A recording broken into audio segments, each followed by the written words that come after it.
নমস্কার, তনুশ্রী হোম কিচেনে সবাইকে স্বাগত। আজকে লাউ শাক দিয়ে দুটো দারুণ স্বাদের রেসিপি তৈরি হবে, যেটা গরম ভাতের সাথে ভীষণ ভালো লাগবে।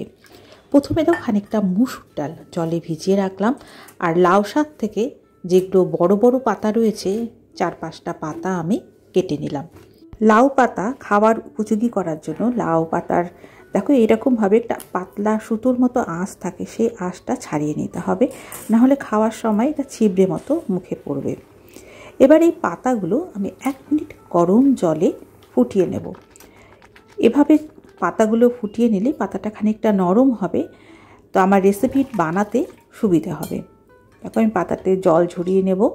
অন্যদিকে ভেজানো মুসুর ডালে 2 কোয়া রসুন, 1টা কাঁচা লঙ্কা দিয়ে এটা মিহি করে বেটে নিতে হবে। আচ্ছা, রেসিপিকে টেস্টি বানানোর জন্য আমি কয়েকটা চিংড়ি মাছের খোসা ছাড়িয়ে নিয়েছি, সেটা কুচি কুচি করে এই ডালের সাথে মিশিয়ে নিলাম। 1টা পেঁয়াজ কুচি দিয়েছি, তার সাথে স্বাদমতো নুন, 1/2 চামচ করে হলুদ, ঝাল লঙ্কা কুচি দিয়েছি, তবে পরিমাণগুলো তোমাদের প্রয়োজন অনুযায়ী কম বেশি করে নিতে পারবে। এবার সমস্ত উপকরণ একসাথে মেখে নিতে হবে। এবার এই বাটা ডালের মিশ্রণ খানিকটা এই জল ঝরানো পাতার মাঝখানে রেখে দিতে হবে। একটুখানি দেখে নেবে আমি কিভাবে পাতাটা মুড়োচ্ছি। প্রথমে সরু দিকটা ধরে অর্ধেকটা নিয়ে নিলাম, পাতাটা খুব ভালো করে মুড়িয়ে নিতে হবে। তো এরকমভাবে একটা একটা করে পাতুরিগুলো গড়ে নেব। একটুখানি দেখলেই বুঝতে পারবে পাতাগুলো বা পাতুরিগুলো কীভাবে গড়ে নিয়েছি। এবার লাউ শাকের পাতুরিগুলো সর্ষের তেলে ভেজে নেব। এর জন্য খানিকটা সর্ষের তেল দিয়েছি, পাতুরিগুলো একটা একটা করে ছেড়ে দিয়েছি। ঢাকা বন্ধ করে কম আছে 2 পিঠ বেশ মুচমুচে করে ভেজে নিতে হবে। তো পাতুরিগুলো কম আছে ঢাকা দিয়ে আমি বেশ মুচমুচে করে ভেজে নিয়েছি। তৈরি হয়ে গেল মুসুর ডাল, চিংড়ি মাছ দিয়ে লাউ শাকের পাতুরি ভাজা, যেটা গরম ভাতের সাথে অসাধারণ লাগে। চাইলে শুধু মুখেও খেতে পারবে, যার যেমন পছন্দ সেভাবে এটা ট্রাই করে দেখতে পারো, আশা করি ভালো লাগবে। এবার নেক্সট রেসিপিতে দেখো আমি সর্ষের তেল দিয়েছি কড়াইতে, তার সাথে 1/2 চামচ করে কালো জিরে, 1টা শুকনো লঙ্কা দিয়েছি। লঙ্কাটা ভাজা হয়ে গেলে লাউ শাক দিয়ে দিলাম। এখানে লাউ শাকের ডাঁটা রয়েছে, স্বাদ মতো নুন দিয়ে দিয়েছি, আর 1/2 টিস্পুন মতো হলুদ দিয়েছি। এই সমস্ত কিছু ভালো করে নেড়ে ছেড়ে ঢাকা দিয়ে রাখবো। তো 5-6 মিনিট পর আমি ঢাকা খুলে দেখছি যে বেশ খানিকটা জল বেরিয়েছে। এই জলেই লাউ শাক সেদ্ধ হয়ে যাবে।